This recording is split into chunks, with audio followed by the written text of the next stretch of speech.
احمد صلی علی رسول الکریم۔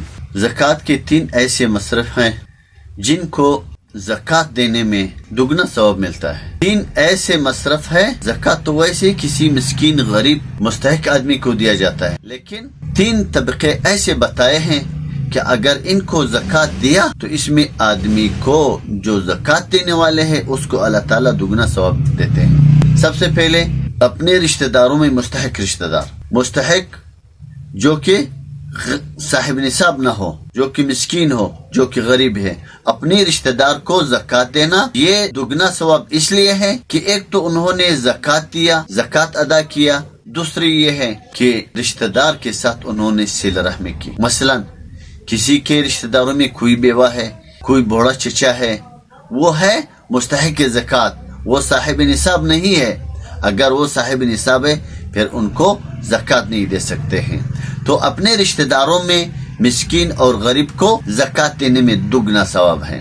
اسی طرح دوسرے نمبر پر ہے دینی مدارس کو بھی زکوٰۃ دے، طلباء کو زکوٰۃ دینے میں دگنا ثواب ہے۔ ایک زکوٰۃ کی ادائیگی ہے، دوسرا یہ ہے کہ اس زکوٰۃ سے اشاعت دین کا کام ہو گیا۔ اصل میں علم تو وہی سے پھوٹ کر نکلتا ہے۔ ان مدارس میں طلباء کی تعلیم و تربیت کا اہم کام ہو رہا ہے۔ ان مدارس میں طلباء اعظام کے ہر طرح کے علم و عمل سے آراستہ کیا جاتا ہے۔ جب کوئی زکوٰۃ دینے والے طلباء کو زکوٰۃ دے دے، انہی مدارس کو دے دے، تو انہوں نے تو ایک زکوٰۃ ادا کیا، دوسرا یہ ہے اس کی زکوٰۃ کی وجہ سے دین کی اشاعت ہوئی ہے۔ تو اس لیے دوسرے نمبر پر دینی مدارس کے طلباء کو زکوٰۃ دینا۔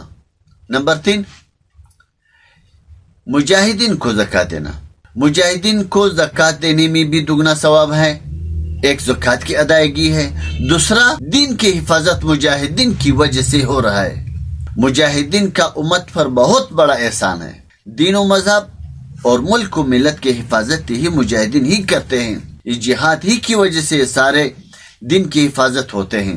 اللہ تعالیٰ قرآن مجید میں فرماتے ہیں نحن قسمنا بینہم معیشت، ہم نے معیشت کی لحاظ سے اس میں تقسیم کیا ہے۔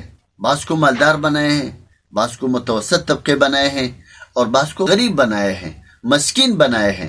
اب اس میں یہ امتحان ہے ان لوگوں پر۔ مالدار کو اپنے جگہ پر امتحان ہے اور مسکین کو اپنے مسکینی کی وجہ سے اس پر امتحان آ رہا ہے۔ مالدار کو دیکھ رہے کہ اللہ تعالیٰ نے آپ پر احسان کیا ہوا ہے، آپ کو دنیا دی ہے، آپ کو جائیداد دی ہے، آپ بینک بیلنس دیے ہیں، اب اس کو اب کیا کریں گے؟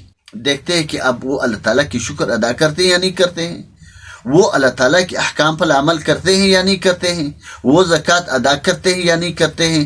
مالدار کی اس میں امتحان ہے۔ دوسرے کو متوسط بنائے، تیسرے کو مسکین عاجز یعنی مستحق زکوٰۃ بنایا ہے۔ اب جس کو غریب اور مسکین بنایا ہے اس کو اس لحاظ پہ دیکھتے ہیں، امتحان اس لحاظ پہ ہے کہ آیا وہ اللہ تعالیٰ نے ان کو غربت کے لیے چنایا ہے، وہ اس پہ صبر کرتے ہیں یا بے صبری کرتے ہیں، وہ اللہ تعالیٰ کی شکر ادا کرتے ہیں یا ناشکری ادا کرتے ہیں۔ اللہ تعالیٰ ہمیں توفیق دے دے کہ تمام حالت میں ہم اللہ تعالیٰ ہی کی شکر ادا کریں۔ وآخر دعوانا ان الحمد للہ رب العالمین۔